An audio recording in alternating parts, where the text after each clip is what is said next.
The boy was Hey, look at already me. Can turning you blue stand? when Naomi It found him. hurts. I She know. almost didn't Lean on see me. him. We have to go. It was past midnight. The snow was coming down thick and mean, and she had just finished a double shift at the hospital that had left her feet aching and her patience completely gone. She was walking fast, head down, cursing the broken heater in her car, when her boot caught something solid on the ground, and she stumbled forward, nearly face-planting into the snow. She looked back. A child, small, curled into himself like he was trying to disappear. His lips were pale, his skin like ice, and he wasn't moving enough. Oh God! She dropped to her knees right there on the sidewalk, snow soaking through her scrubs instantly. She pressed 2 fingers to his neck. Pulse. Weak but there. She yanked her coat off without thinking, wrapped it around him, and gathered him against her chest. Hey, hey, baby, open your eyes. His lashes fluttered. Dark eyes blinked up at her, confused, glassy, but there. Can you hear me? What's your name? He stared at her for a long moment. Then, in a voice barely above a breath, he said, June. Okay, June. I got you. I promise I got you. She carried him the 4 blocks to her apartment because calling an ambulance meant questions, paperwork, and a system that had failed children before. She was a nurse. She knew what to do. She'd figure out the rest in the morning. She didn't know yet that there would be no quiet morning. That by the time the sun rose, 3 black SUVs would be parked outside her building. That the man stepping out of the middle one would be someone people crossed entire cities to avoid. But that was later. Right now she had a frozen child and a mission. She kicked her apartment door open and her grandmother, Mama B, looked up from the couch where she'd fallen asleep watching her shows. The old woman took one look at the boy in Naomi's arms, got up without a single question, and went straight to the kitchen to start heating water. That was the thing about Mama B. She didn't panic. She just moved. How bad? Mama B called from the kitchen. Bad enough. Get the extra blankets from the hall closet. They worked fast, stripping his wet clothes, wrapping him in warm layers, pressing a warm cloth to the back of his neck, his wrists, his feet. Naomi monitored his breathing, his color, his temperature. Within 40 minutes he had stopped shaking. Within an hour his eyes were fully open, and he was looking around her apartment with an expression she couldn't quite read. Not scared. Not relieved. Just observing, like he was cataloging everything. You hungry? Mama B asked him, standing in the kitchen doorway with a bowl of something that smelled like heaven. He looked at the bowl, then at Mama B. What is it? Chicken and rice soup. It'll fix you. He considered this like it was a legal contract. Then he nodded once, very seriously. Mama B pressed her lips together to hide a smile and brought it over. He ate the whole bowl, then looked up and said, with genuine surprise, that was exceptional. Naomi blinked.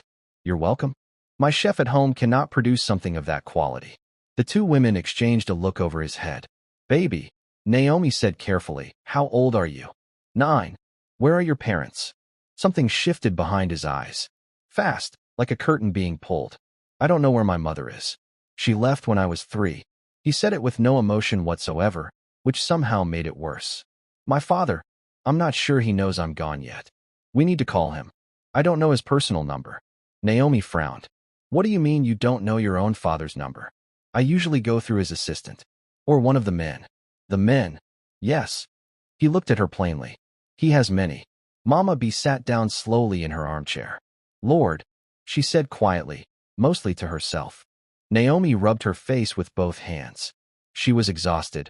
Her scrubs were still damp, and this child was speaking like a small corporate executive who had misplaced his PA. Okay, we'll figure it out in the morning. You're going to sleep on the couch tonight.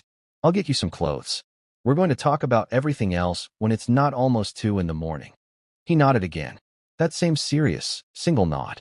She went to get him one of her oversized sweatshirts and a pair of her nephew's old sweatpants that she kept in the closet. When she came back, he was sitting perfectly upright on the couch. Not leaning, not sprawled the way children do. Just sitting like he was waiting for a meeting to begin. She handed him the clothes. He held up the sweatshirt and read it. What is a trap queen? Go to sleep, June. He changed without complaint, lay down, pulled the blanket to his chin, and was quiet. Naomi turned off the main light and collapsed into the armchair across from him, intending to stay up and watch him. She was asleep in 6 minutes. What woke her at 6 in the morning was not an alarm. It was the sound of her front door, not breaking, not forced, but opening, with a key that nobody had given anyone. She was on her feet before she was fully awake, stepping in front of the couch where June was sitting up, already awake, watching the door with that same unreadable calm. 3 men in black suits stepped in first. Then him. He was tall, not in the way that demanded attention, but in the way that simply took up space. Dark coat, sharp jaw, eyes that swept the room once and landed on the boy, and for one fraction of a second, something cracked open in his face. Then it closed. He looked at Naomi. She looked back at him, sleep-creased, in her scrubs, absolutely not in the mood. "Who are you?" she said. "My name is Seo Jin-ho." His voice was low, controlled, accented at the edges. "The boy is my son." June, from the couch, gave her an apologetic look. "I told you he had men. If you're already hooked, hit that like button and subscribe, because this story is just getting started." Naomi did not move. She was standing between this man and the couch, arms slightly out, which was probably the least intimidating defensive stance in history, given that she was 5'4" in socks, and his men collectively looked like a wall that had learned to wear suits. But she didn't move. "You broke into my home," she said. Jin-ho's jaw tightened almost imperceptibly. The door was unlocked. It was not. A pause. He glanced at one of his men. The man looked at the ceiling. "I want to see my son," Jin-ho said. "And I want an explanation for why your 9-year-old was alone in the snow at midnight turning into a popsicle. But I guess we both have wants this morning." Mama B appeared from the hallway in her housecoat and reading glasses, looked Jin-ho up and down with the thoroughness of a woman who had seen everything and been impressed by nothing, and said, "You look like you haven't eaten a real meal in months. You want soup?" Jin-ho stared at her. "That's Mama B," Naomi said. "She's going to feed you whether you say yes or no." So, Jin-ho seemed to process this. "I'm not here to eat. I'm here for—" "Sit down," Mama B said, and walked back into the kitchen. He sat down. Naomi watched this happen with genuine wonder. She had heard, through the kind of whisper network that travels through certain parts of the city, that Seo Jin-ho was not a man who was told what to do. That his name alone was enough to make entire rooms go quiet. That he had once shut down a rival organization with nothing but a phone call and a look. And Mama B had pointed at her kitchen table, and he had sat down. June leaned over to Naomi and whispered, "She reminds him of my grandmother. He can never say no to old women. It's his weakness. I'm not supposed to know that." Naomi looked down at this small child. "You're terrifying," she whispered back. "I know," he said, without a trace of arrogance. "Just fact." Jin-ho ate the soup. He didn't compliment it, but his spoon didn't stop moving until the bowl was empty. And when Mama B refilled it without asking, he didn't object. He sat across from Naomi at the table, June beside him, and the silence was the kind that had weight in it. "He was taken," Jin-ho finally said. "Rivals. They wanted leverage. They left him when the exchange fell through." Each sentence came out measured, like he was choosing every word with precision. "I was looking for him for 11 hours. Naomi held his gaze. 11 hours. Yes. And he was outside in the snow. Yes. Freezing. Yes. Something moved in his throat. "I'm aware. I just want to make sure you're aware, because you're sitting there like you're giving a quarterly report and your son was almost dead last night." The room went very still. His men by the door looked at each other. June looked at his soup. Mama B, at the stove, made a small sound that might have been approval. Jin-ho looked at Naomi for a long moment. Not with anger. With something harder to define. "I know what he was," he said quietly. "I know exactly what he was last night." She believed him. She didn't want to, but she did. She exhaled. "He's okay now. His temperature is normal. He needs rest and food today. No stress. We'll take him home." I said no stress. "Do you have a doctor who can check him?" "I have 4. "Of course you do." She pressed her fingers to her temple. "Fine. But he eats before he goes anywhere." June looked up from the table immediately. "She makes eggs with the spicy sauce. Father, you should stay for that too." Jin-ho looked at his son. June looked back with enormous, completely performative innocence. "You're staying for eggs," Naomi told Jin-ho, because she could see exactly what the boy was doing and she had to respect the commitment. "And then I need you to tell me what I'm supposed to do if these people, the rivals, whoever they are, decide I'm a problem now that I've seen you." The atmosphere in the room changed completely. Jin-ho's expression went from guarded to fully alert. "What did you see?" "I saw your son." I saw you. I saw 3 men in my living room at 6 a.m. In my world, that's called a situation. He considered her. Most people in your position would be asking for money right now. I'm asking for safety. Mine and my grandmother's. That's not the same thing. He nodded slowly. You'll be protected. That's not a plan. That's a sentence. Ms. Naomi Campbell. And yes, I've heard every single joke. For the first time, something shifted at the corner of his mouth.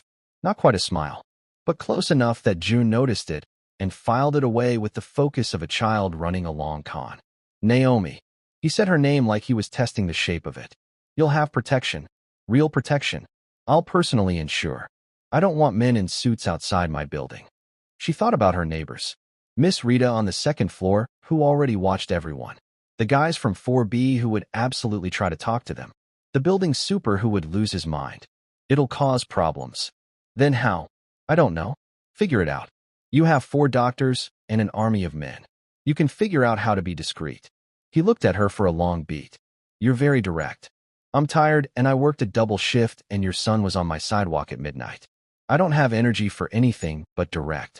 June, who had been moving his fork very slowly around his plate while tracking this entire conversation with the intensity of someone watching a championship match, chose this moment to say, very casually, Naomi makes the best food I've ever eaten, father.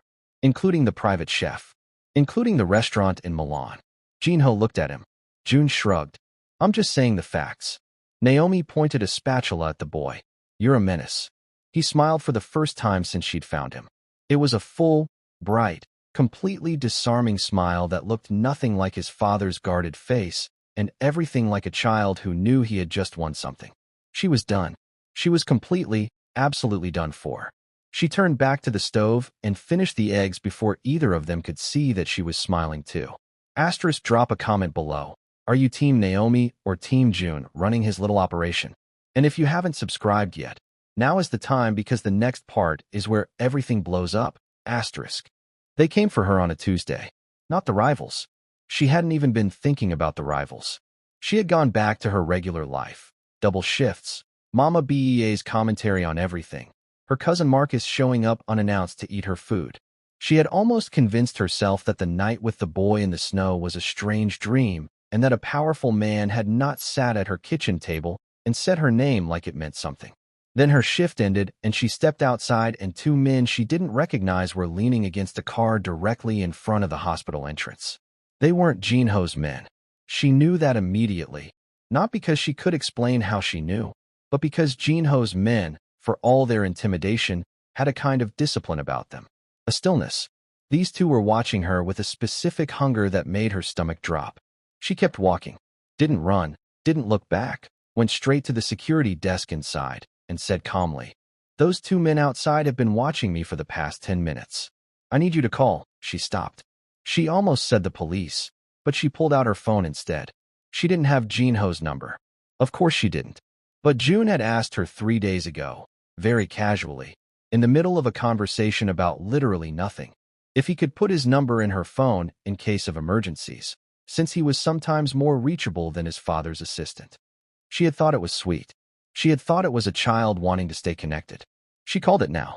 He picked up on the second ring. Naomi, I need your father. No pause. No questions. Hold on. 15 seconds. Then a different voice. Where are you? Jinho said. Hospital. Main entrance. 2 men outside. I don't think they're yours. Describe them. She did.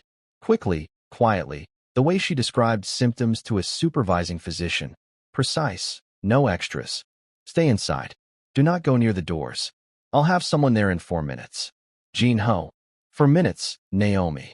It was 3.5. 2 of his men came through the side entrance, flanked her without making a scene, walked her out through a back exit to a car she'd never seen. By the time they pulled away, the 2 men out front were being very politely, but very immovably redirected by what appeared to be the rest of the security team, plus 2 additional men in plain clothes who had materialized from nowhere. She was brought to a building she'd never been to. Sleek, quiet, the kind of place that had no signs outside and a lobby that felt like a held breath. She was taken to an upper floor, into a large office, and she was barely through the door before June appeared from around a leather chair, and looked at her the way only a child can, with a relief so complete it had no armor on it at all. "You're okay," he said. "I'm okay." She looked down at him. "Were you waiting here?" "I was already here. Father brought me after school. I think." He glanced toward the desk where Jin-ho was on a call, his back to them, his voice low and in Korean. "I think he knew something might happen today and didn't want me home." She looked at the back of Jin-ho's head. "Did he tell you that?" "No, but I pay attention." June guided her to the sitting area like a small host and poured her water from a decanter. Poured it carefully, seriously, the way he did everything. Set it in front of her. "He's been making a lot of calls since you left the house that morning. More than usual. He doesn't say your name, but sometimes he says she with a specific tone." Naomi blinked. "What kind of tone?" June looked at her with 9-year-old wisdom that had no business being that sophisticated. "The kind that means he's thinking about someone even when he's not talking to them." She opened her mouth, closed it. Jin-ho ended the call and turned around. His eyes went to her first, checked her, the way she'd clocked him doing whenever he'd stopped by the apartment under various pretexts over the past week. A file June had forgotten. A question about something. Each visit lasting longer than the stated reason required. "You're not hurt," he said. "I'm fine." She stood. "Who were they?" "Kang's people. A rival who has been looking for pressure points." His jaw was tight. "I should have moved faster. I knew they were watching the hospital district." "Then why didn't you tell me?" "I didn't want to frighten you." Jin-ho. She said his name the way Mama B said Grace. Plain, no decoration, full weight. "I found your son in the snow and performed emergency care in my living room. I stared down 3 men in suits before 6 in the morning. I told you I wanted honesty and a plan, not management." He looked at her. "I'm not someone you protect from information," she said. "I'm someone you include. There's a difference." The silence was long. Then June, sitting primly on the couch beside her, nodded with great authority at his father, as if to say she's right, and you know it. Jin-ho exhaled slowly. "You're right." He sat across from them, elbows on knees, and for the first time since she'd met him he looked. Not small. That wasn't possible, but human. "The full situation is this. Kong wants to move into the medical district. He found out June was missing that night, I don't know how, and sent those 2 men as a message. That you exist. That you matter to." He stopped. The silence was very loud. "That June has a connection to you," he said, slightly different construction. June pressed his lips together and looked at the ceiling. "Then I need to not be a soft target," Naomi said. "Whatever that looks like. I'm not going into hiding, and I'm not quitting my job. So let's talk about what's actually possible." Jin-ho stared at her for a long moment. Then he said, very quietly, "Most people become very small when they realize what I am. I'm a black woman who works night shifts in an underfunded hospital and raised 3 of my sister's kids while putting myself through nursing school." She tilted her head. "I don't have a small setting." Something shifted across his face. Something that had been very tightly held for a very long time. June chose this exact moment to say, completely unprompted, "She also makes the best macaroni and cheese in the world, Father. I told you, but I don't think you understood the significance." Both adults looked at him. He picked up his glass of water and drank it with great calm. "I'll move resources to the hospital perimeter," Jin-ho said, bringing them back. "Discreet. You won't see them. Kong won't move openly against someone without a known connection. We use that. And I want you and your grandmother to consider temporarily. Mama B is not moving. Relocating to a more secure. She has her shows. She has her chair. She has her garden in the back. That woman has survived things that would end empires, and she is not moving because of a man named Kong." Jin-ho looked like he wanted to argue, and then looked like he had decided that would be unwise. "Fine," he said. "Security in the building. Subtle. Define subtle. 2 men, dressed like residents. Miss Rita on the 2nd floor is going to fall in love with one of them. That's acceptable collateral." Naomi laughed. An actual, full laugh, the first one in days, and it caught her off guard. And it clearly caught him off guard too, because he went very still and looked at her with an expression that had nothing guarded about it for exactly 3 seconds before he looked away. June saw all of it. He catalogued all of it. He said nothing. But that evening, when Naomi went to use the bathroom, he moved to sit beside his father and said, without preamble, "You should tell her she's the bravest person you've met." Jin-ho looked at him. "I'm 9, June said, not blind." Jin-ho was quiet for a moment. Then he said, "You're too perceptive for your age. I get it from you." June leaned against his father's arm, the first truly childlike thing she'd seen him do, and Jinho, almost without seeming to notice, shifted to accommodate him. "She's going to be important, father. I can tell." Jinho didn't say anything for a long time. He looked across the room to where Naomi would come back through, and quietly, low, to no one in particular, he said, "I know." She came back, sat down, looked at the two of them, the dangerous man and his small, ancient-souled son, and had the overwhelming, irrational feeling that she was exactly where she was supposed to be. Outside, the city moved. Somewhere, a man named Kong was making plans. Somewhere, 2 new residents had just moved into her building, and Miss Rita was already bringing them a welcome cake. And in this office, something quiet and irreversible was beginning. Asterisk, if this story has you feeling something, share it, like it, and subscribe, because Naomi, Jinho, and June are just getting started, and where they go next will surprise you. Don't miss it, asterisk.